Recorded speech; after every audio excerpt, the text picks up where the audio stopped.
এ পর্যায়ে আমাদের মাঝে জামালপুর পৌরসভার বর্তমান অবস্থান, তুলনামূলক অবস্থান, ভবিষ্যৎ মহাপরিকল্পনা তথা ফিউচার স্ট্র্যাটেজিক মাস্টার প্ল্যান নিয়ে আমাদের মাঝে একটি মূল্যবান মাল্টিমিডিয়া প্রেজেন্টেশন নিয়ে আসছেন আমাদের সকলের শ্রদ্ধাভাজন সুপরিচিত জনাব M Zakir Hussain CMC, chairman Institute of Management Consultants Bangladesh. আমি শ্রদ্ধাভাজন জনাব জাকির হুসাইন ভাইকে আমি জানাচ্ছি তার একটি মহামূল্যবান প্রেজেন্টেশন উপস্থাপন করার জন্য। জনাব জাকির হুসাইন। ধন্যবাদ সবাইকে, অনেক শুভেচ্ছা। আসসালামু আলাইকুম। আমার সাথে প্রদীপ ভাইয়ের যেটা কথা হয়েছিল যে আমি ওকে কোথাও বলবো এবং আমি ফ্লোর থেকে প্রশ্ন করব, যদি কোনো প্রশ্ন করার মতো থাকে। তো আমি প্রথমে আমার বলছি যে একদম শুরু দিয়ে আমাকে নামিয়ে দেওয়া কথা এখানে।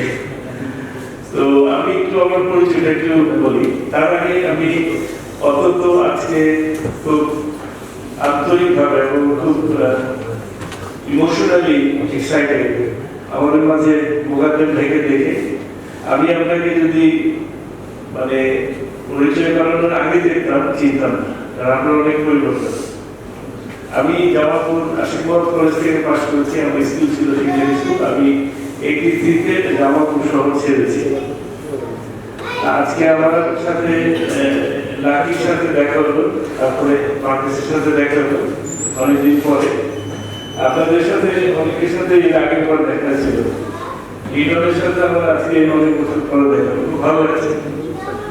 আমি যেহেতু উন্নয়ন কর্মী, আমি গত প্রায় 32 বছর যাবৎ ম্যানেজমেন্ট কনসালটেন্ট হিসেবে কাজ করি। প্রথম থেকে প্রাইভেট বিজনেস অ্যাক্টিভিটিগুলোর কাজ করেছি। গত 10-15 বছরে আমি সরকারের কাজ করছি। তো আমরা যখন ঢাকা ইউনিভার্সিটিতে পড়তাম তখন বন্ধের সময় জামা পরিচয় আসতাম, তখন আমরা আন্দোলন ঠিক না আমাদের দাবি নিয়ে কথা বলতাম। তখন ওই এই ক্লাস এখানে ইয়ে ভাই ছিলেন, ফিরোজ ভাইয়ের ছোট ভাই, উনি ইংরেজি ইউনিভার্সিটিতে পড়তেন। আমাদের একটা ছাত্র দলের সংসদ ছিল। আমরা ডিসি অফিসে গিয়ে আমরা ডেমনস্ট্রেশন করতাম যে আমাদের যাওয়ার একটা মেডিকেল কলেজ দিতে হবে। এটা নিয়ে আমরা অনেকবার ডিসি অফিসে ঘেরাও ঠিক না, আমরা স্মারকলিপি দিয়ে আসি। সেটা বলছি 86-7 দিকে। যাই হোক, তারপরে আমি মূল যে বাংলাদেশ সরকারের যে বিষয়গুলো সেটা নিয়ে একটু কথা বলি। আমার প্রেজেন্টেশনে আগে কথাটা আসলে বলার প্রয়োজন আছে। বাংলাদেশ ইকোনমিক জোন অথরিটি যখন হলো, তার আগে থেকে আমি কাজ করি। 2005 থেকে আমি ইকোনমিক জোন নিয়ে কাজ করি। 2006-এ জামালপুরে একটা অনুষ্ঠান হয়েছিল বাল্যবন্ধু নামে। সেই অনুষ্ঠানে আমাকে স্বাগত বক্তব্য দেওয়ার জন্য বলা হয়েছিল। আমি একদিন আগে জানলাম, আমি চিন্তা করলাম কি বলা যায়। তখন আমি 3টা জিনিস বলেছিলাম। ততক্ষণে আমি ইকোনমিক জোনের এক্সপার্ট হিসেবে মোটামুটি নিজেকে চেষ্টা করছি। আমি বলেছিলাম জামালপুরে ইকোনমিক জোন করতে হবে। 2006 সেই জোন হয়েছে। আলহামদুলিল্লাহ সেই জোনের পরিকল্পনার সাথে আমি জড়িত ছিলাম, এখনো আছি। কিন্তু গভর্নমেন্টের পার্টে ট্রান্সপোর্ট সার্ভিস যেটা দিতে হয় সেখানে আছে অ্যাডভাইজার হিসেবে।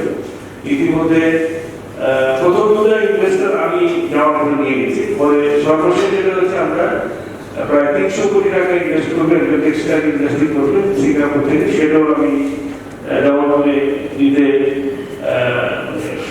সফল হয়েছি। তো আমি বেসিক্যালি আমার প্ল্যানিং এর দিকে আমার মোটামুটি এক্সপার্টিস। আমি এই ধরনের ফ্যামিলি স্ট্রাকচার থেকে আসছি।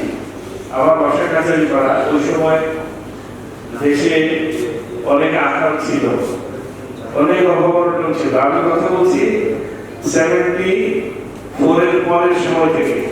74-এর যে দুর্ভিক্ষ, যেটা আমরা 71-এর যুদ্ধ দেখেছি আমি, তারপরে অবস্থা আমাদের খুবই খারাপ ছিল। আমরা সবসময় মিক্সার মার্কেটে শার্ট করতাম, যেটাকে কেউ কেউ লিগাল মার্কেট বলে, এখন বলে যে বঙ্গবাজার।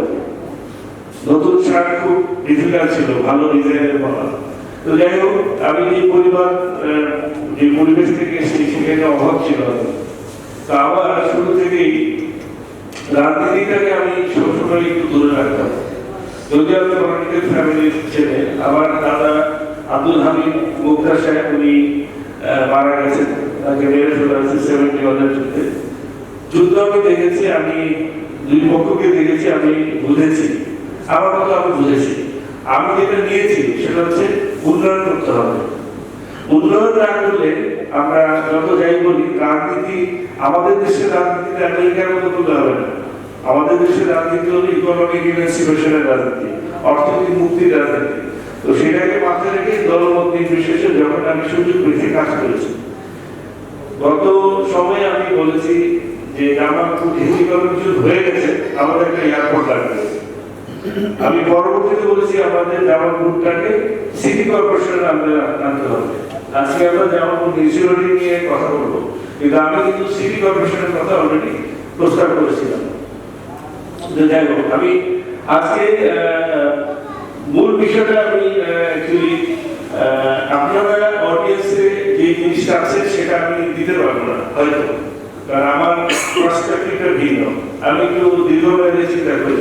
মুজিব ভাই বলার পরে আমি জামালপুর মিউনিসিপালিটি নিয়ে কিছু ডেটা নিয়ে কিছু কাজ করেছি, এবং আমার আজকে উপস্থাপনের আমি টাইটেল দিয়েছি কারেন্ট স্ট্যাটাস, কম্পারেটিভ অ্যাসেসমেন্ট এবং ফিউচার ভিশন।